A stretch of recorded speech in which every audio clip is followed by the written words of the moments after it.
Bapak Ibu hadirin yang kami hormati, selanjutnya marilah kita ikuti bersama sambutan Uskup Diosis Amboina, Monsinyur Petrus Canisius Mandagi MSc. Dengan hormat disilakan.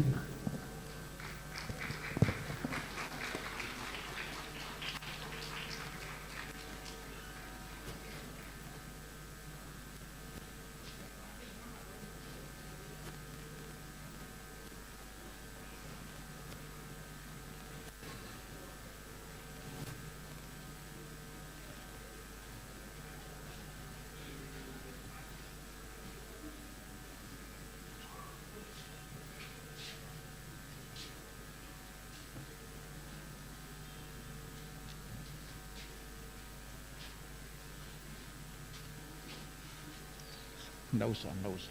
Uskup juga mau jadi hitam sedikit. Karena COVID itu dihancurkan oleh matahari. Karena itu. Seringkali kita mulai lupa itu anugerah Tuhan matahari.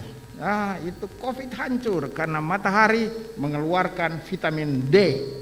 Jam begini tepat jam 10. Vitamin D hampir jam 10, tapi COVID sudah mulai lari sekarang. Oke. Ini baru introduksi saja. Bapak Bupati yang kami kasihi, luar biasa Bapak Bupati ini ya. Wali kota kurang ajar, uskup saya lupa. Minta maaf, ampunilah saya orang berdosa. Wartawan tulis ini ya. Karena wartawan seringkali nakal juga mereka. Apa yang pemimpin tidak bilang mereka bilang supaya koran laku.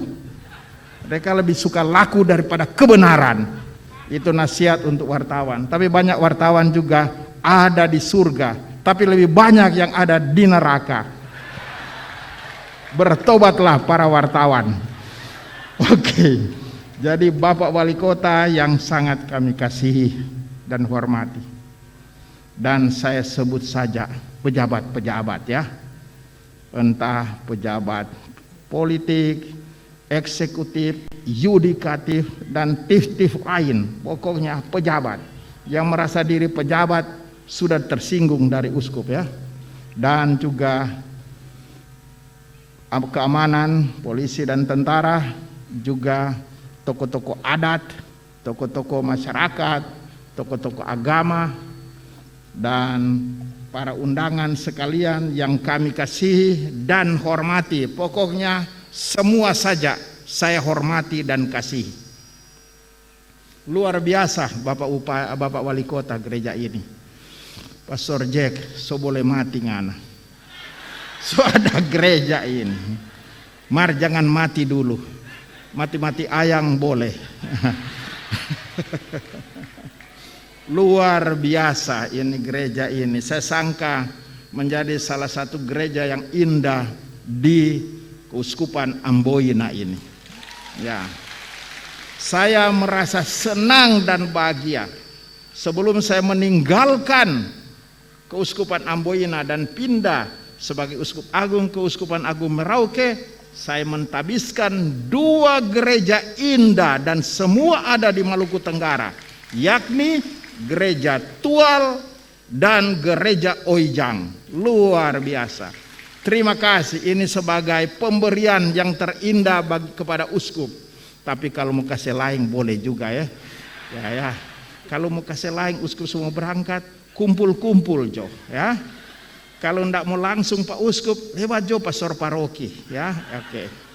Ini cuma singgungan saja. Tapi kalau tersinggung bagus juga. Oke, ini tambahan. Pakai pokoknya gereja bagus.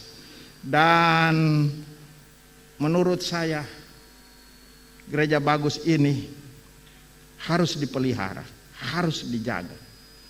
Karena seringkali orang bangun sesuatu cuma bagus pertama waktu pentabisan atau peresmian. Sesudahnya ini kotor. Lihat saja ada banyak bangunan pemerintah, banyak yang kotor, WC kotor, dapur kotor, dan semua serba kotor. Uang begitu banyak dikeluarkan, tapi habis di tengah-tengah kekotoran. Banyak gereja juga begitu, gedung-gedung ibadah. Karena itu jagalah, betapa indah dan bagus harus dijaga. Karena ini bukan rumah sembarangan, tapi ini rumah Tuhan, seperti masjid dan gereja Protestan atau gereja dari Hindu atau tempat ibadah Hindu dan Buddha. Jadi saya mau mengatakan profesiat kepada umat gereja Santo Fransiskus Tual, profesiat dengan gedung gereja. Tapi terlebih profesiat juga kepada pemerintah Kota Tual. Karena kalau bukan pemerintah tidak mau jadi. Tidak mau jadi. Anda tunggang langgang bangun gereja sehebat ini, kalau pemerintah tidak bantu, tidak jadi. Tapi memang pemerintah harus bantu karena kita punya pemerintah. Kita bayar pajak, jangan kurang ajar juga pemerintah. Harus bantu. Anda bukan pemerintah orang asing, pemerintah rakyat Indonesia, dan kami rakyat Indonesia perlu dibantu. Tadi Bapak Bupati bilang, kurang ajar. Bapak Wali Kota. Belum berakhir dengan ini, masih ada lain lagi. Jadi pasti pastoran akan dibantu. Tepuk tangan untuk Bapak Wali Kota yang akan membantu pembangunan pastoran.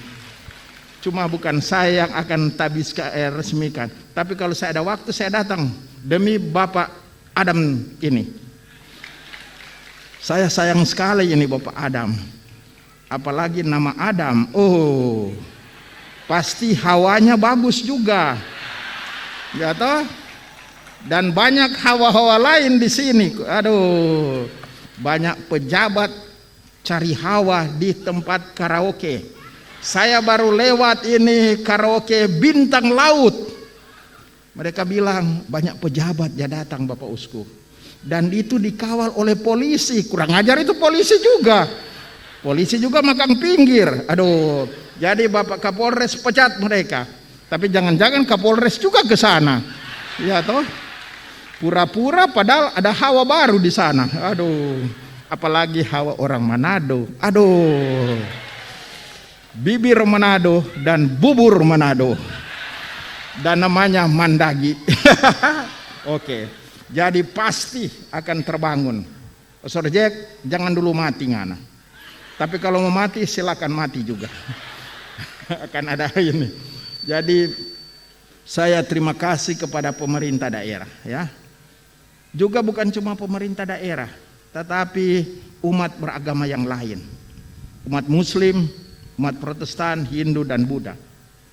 Banyak membantu. Kita hebat di Indonesia. Agama-agama bukan menunjukkan perpisahan, tapi agama menunjukkan persatuan dalam cinta. Cuma ada kurang ajar yang orang mulai menafsirkan agama secara lain, termasuk para teroris. Saya 2 kali mau dicoba dibunuh Bapak di Merauke. Saya heran mereka mau bunuh uskup yang jenis begini. Kaki sudah miring, untuk otak belum terlalu miring, tapi mau dibunuh. Heran juga. Tapi kuasa Allah lebih kuat daripada kuasa manusia. Mau apa? Jangan coba-coba. Boleh coba pada yang lain, yang pemalas datang ke gereja, sikat saja dorang.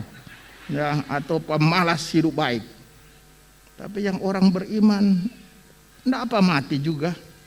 Saya bilang kalau mau mati bukan cuma mati dengan teroris.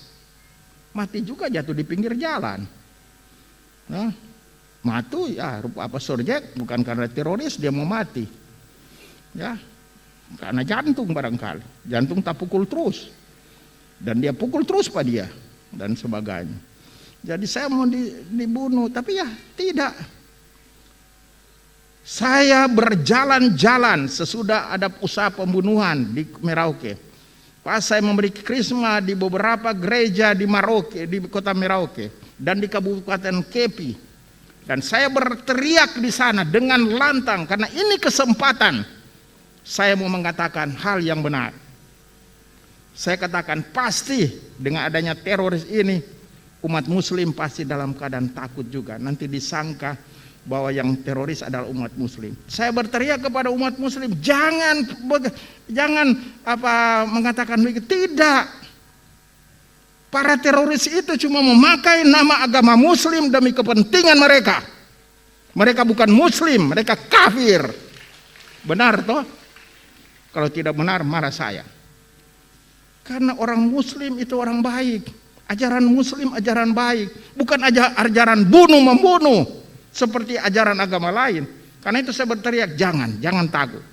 Mari kita sama-sama menjaga ini, persatuan dan persaudaraan. Saya bilang kepada mereka. Karena saya coba menenangkan, mendamaikan di sana. Jadi rupanya nasib Uskup Mandagi ya. Sesudah menenangkan, mendamaikan di Provinsi Maluku, Tuhan masih bilang, jangan berhenti dulu ngana ya. Masih dibutuhkan di Papua.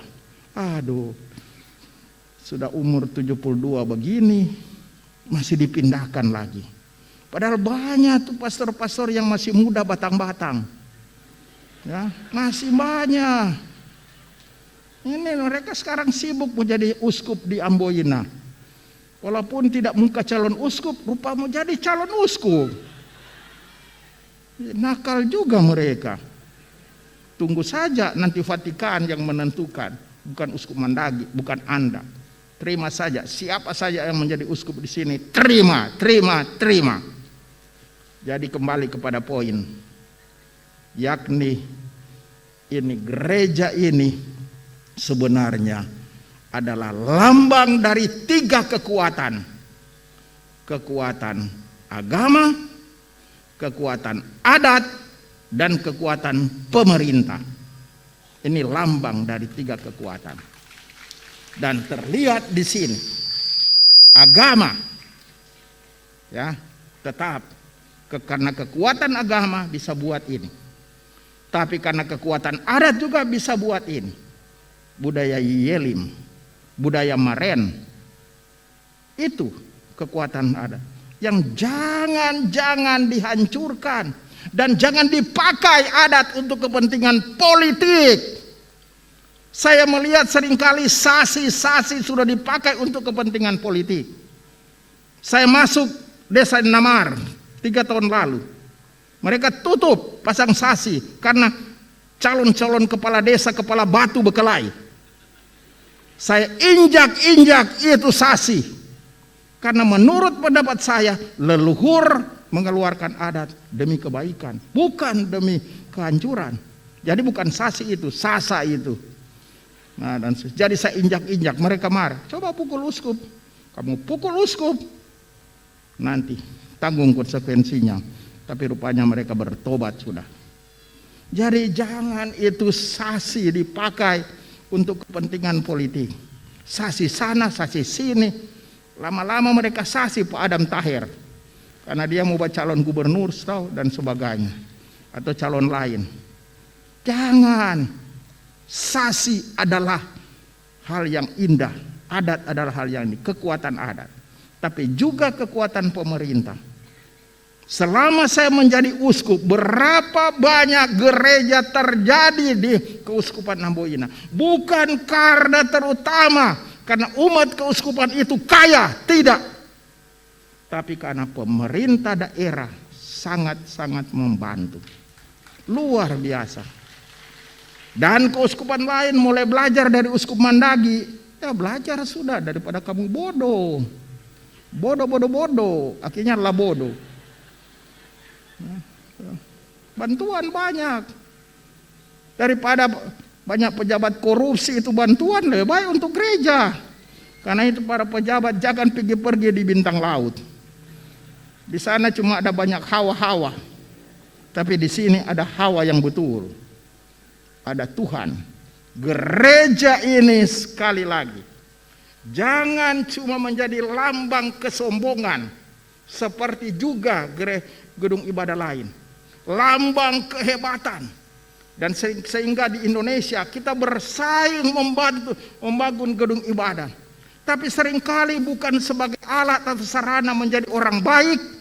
Tapi seringkali dari rumah ibadah mereka merencanakan kejahatan di tempat lain. Kejahatan atas nama agama luar biasa tidak benar. Sekarang terjadi begitu. Jadi gedung ibadah ini harus menjadi tanda adanya kebaikan di kota Tual ini. Tanda ini bahwa ada persatuan dan persaudaraan di kota Tual. Ya, tapi juga sarana untuk membangun persaudaraan sejati. Karena itu bagus bahwa akan diresmikan bersama-sama 3 gedung ibadah. Gereja Maranatha, masjid, indah juga masjid. Masjid ini terkenang untuk saya. Ketika terjadi kerusuhan, saya berdiri di depan masjid bersama dengan Nono. Waktu itu dia yang sekarang di DPD, ya, dan berdiri di situ. Saya pokoknya diselamatkan oleh umat Muslim di situ. Ya, puji Tuhan, umat Muslim, bergembiralah Anda. Tapi juga diselamatkan umat Protestan. Jangan mereka marah pada saya, kurang ajar. Uskup cuma bilang Protestan. Ya, tapi saya teringat di situ. Luar biasa ya.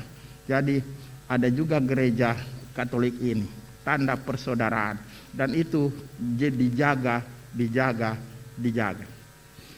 Mengakhiri sambutan ini tentu saya mesti sapa ini 3 jenderal ini. Jenderal Jack Rahasusun. Penyaan ya. Saya terus teringat itu Jack 1 no. Pokoknya dia menarik juga walaupun sudah terlalu gemuk. Ada juga Sam Maranresi dan Igo Welerubun. 3 mereka saya tabiskan dulu. Jadi saya bangga juga menghasilkan imam-imam yang baik ya.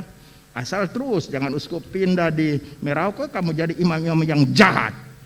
Ya, mulai kaweng. Nah, banyak hawa-hawa yang bagus di sini. Apalagi Igo di Manado. Manado punya luar binasa.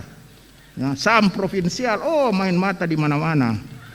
Jack main mata di sini, tapi di Makassar juga. Dia di Makassar pergi berobat. Saya tidak tahu berobat atau apakah.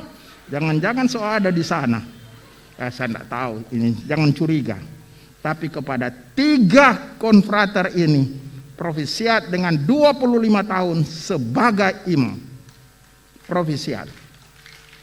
Dan harus digarisbawahi apa yang diwartakan oleh ketiga imam ini, 25 tahun imamat. Kesetiaan. Kesetiaan. Sekarang kesetiaan itu makin mahal. Orang lebih banyak melawan janji-janji. Janji tinggal janji, tapi parlente jalan terus. Melawan kesetiaan. Banyak suami istri janji bagus-bagus di hadapan Tuhan, aku akan setia kepadamu sampai mati. Pokoknya ngana mati kita ada di samping. Padahal ketika ada di samping so main mata dengan orang lain. Janji di gereja kah, di masjid kah. Padahal ya cari. Ya. Dan kali diberi contoh oleh tokoh-tokoh, maaf ya, banyak pejabat juga. Sikat sana, sikat sini. Nah, ada istri di sini, ada istri di Jakarta. Bilang, Pak Wali Kota, saya mau ke Jakarta. Urusan penting. Padahal, wah, kelihatan jalan-jalan dengan maitua baru. Main mata keranjang. Kesetiaan itu menjadi harus ditunjukkan oleh kita semua seperti dicontohkan oleh 3 imam. Dan akhirnya saya mengutip apa yang dikatakan oleh Paus Fransiskus. Karena perayaan ini menggarisbawahi tentang hidup imamat. Menurut Paus Fransiskus, hidup imamat menunjuk kepada hidup gembala yang baik seperti Kristus. Dan gembala yang baik adalah menjadi pelayan, lembut kepada orang berdosa dan orang terlantar, pokoknya begitulah. Sekian dan terima kasih. Mohon berkenan Bapak Uskup